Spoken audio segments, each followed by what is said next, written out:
Crystal clear ആയിട്ടുള്ള വെള്ളവും തകർന്ന കപ്പലിൻ്റെയോ ബോട്ടിൻ്റെയൊക്കെ അവശിഷ്ടങ്ങൾ കാണുമ്പോൾ നിങ്ങളോർക്കും ഏതോ വിദേശ രാജ്യമാണെന്ന്. പക്ഷേ ഇത് നമ്മുടെ തൊട്ടടുത്ത് തന്നെ ഒരു ട്രാവൽ വിസയും വേണ്ടാത്ത ലക്ഷദ്വീപാണ്. ലക്ഷദ്വീപിലെ ചില കാഴ്ചകളാണ് ഇന്ന്. കപ്പലിലോ ബോട്ടിലോ ആദ്യം നമ്മൾ ഇറങ്ങുമ്പോൾ ശ്രദ്ധിക്കുന്നത് അല്ലെങ്കിൽ നമ്മളെ വരവേൽക്കുന്നത് ഇത്തരത്തിലുള്ള ഒരു കലാപരിപാടിയാണ്.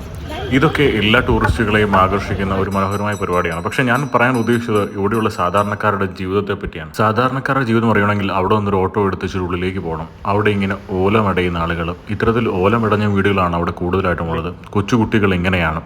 ഒരു കുട്ടിയോടൊപ്പം അവരുടെ അടുത്തുള്ള വീട്ടിലേക്ക് നടന്നു. അപ്പോഴവിടെ മീൻ വെട്ടുന്ന സീനാണ് കാണുന്നത്.